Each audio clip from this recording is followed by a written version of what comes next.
A lot of times I used to wear the same clothes every day. Not being able to wash your clothes or wash up. Eventually I did drop out of school. No positive influence was around me.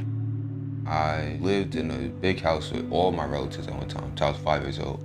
At 5 years old, my mother passed away. After that, from 5 to 12, I lived with my aunt. From 12 to about 14, I lived with my stepmother. I lived with my father from 14 to 15. I felt as though at the time everyone was against me, everyone. I didn't have a place to call home. I didn't feel I could really trust many people. At 17, I had a daughter. I would go downstairs and I would just begin to start praying as I'm walking. And I would always pray, God, I don't care what happens to me, but don't ever let this happen to my children. I used to pray all the time. And so other people, you know, they might just call a home where they sleep. I call a home as a place where there's love, where there's support. Strong Futures just brought me in with open arms, and they provide life skills, learning how to cook, learning how to budget your money. They make sure you're in school. But the big thing was that I wasn't holding myself to the Strong Future standards. See, you could come here and you'll have shelter and you'll be fed and you'll be taken care of. But if you're not producing, if it's not going both ways, then yeah, you have to be discharged. So at this point, I'm just like, man, it's over. And I remember sitting on the couch and just wishing like, I hope they give me another chance. My caseworker was ready to discharge me. Like, we were going to send him somewhere else.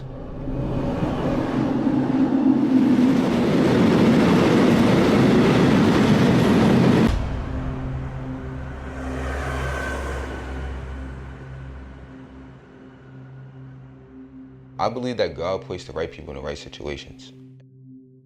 You know, I just thank Miss Kathy to this day. She still kept me in the program. And I just walked up my room and I just said, yes, they gave me another chance. And I said to myself, now I have to start showing my full potential, and I began. So the very next day I started going to the library and getting books, and I would just lock myself in the room. See, before that, I used to read 2-3 words and stop. Because low self-confidence, low self-esteem, not believing in myself. Having people doubt you and say, well, you can't read, you can't do this, you can't do that, or you won't be nothing, you aren't smart. Then that's where everything goes wrong. So the moment somebody says something, you just correct them. Somebody say you can't do it, you correct them. I can't do it. Like, oh, you stupid for that. No, I'm not stupid. I'm highly intelligent. I'm very smart. And that's where I developed and actually learned. Like, Shakree, you know how to read. Shakree, you know how to read. And I just kept playing in them. I just kept reading through the books and kept reading through the books. It was straightforward. And now I read fluently. And I read good, you know. I still have to work on my grammar a little bit when I spell. But even when things are not going right, you still have to have faith. And at times, I used to be the type, you know, things not going right, I stopped praying to God. I will only pray to God when things start getting good. Then I had to start saying to myself, like, you know what? I have to just keep going, just keep moving forward. And I started doing that, and I'm gonna lay down.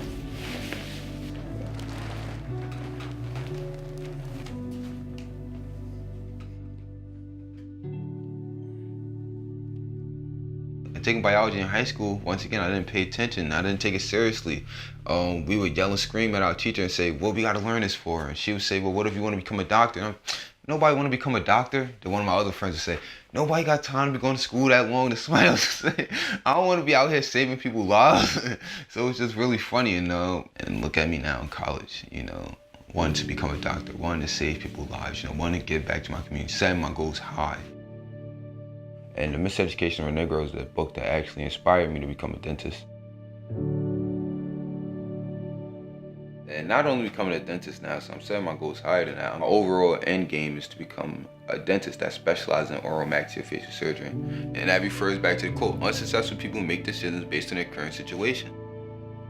You know, people with children is not gonna wake up and say, well, I'm about to go to school for 15 years, no matter what.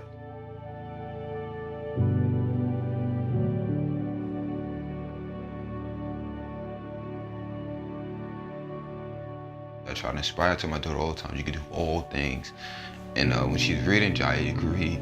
Come on, you can do it. You know what the word is. You know, when she grow up, knowing that your father had been through all these things, you know, and became a doctor, became a house owner, gave back to his community, owned businesses in the community to help other people get jobs, to help employment, to help bring themselves up. I have a purpose in life, so I'm going to stick to it. So right now, I'm currently a student at New Jersey City University. It's my sophomore year of college. I'm going to school to become a dentist that specializes in oral maxillofacial surgery. I don't know what dental school I want to go to right now, but my top pick right now is Rutgers University. I currently work at Bayonne Family Dental. You know, this is my story, and this is me. Yeah.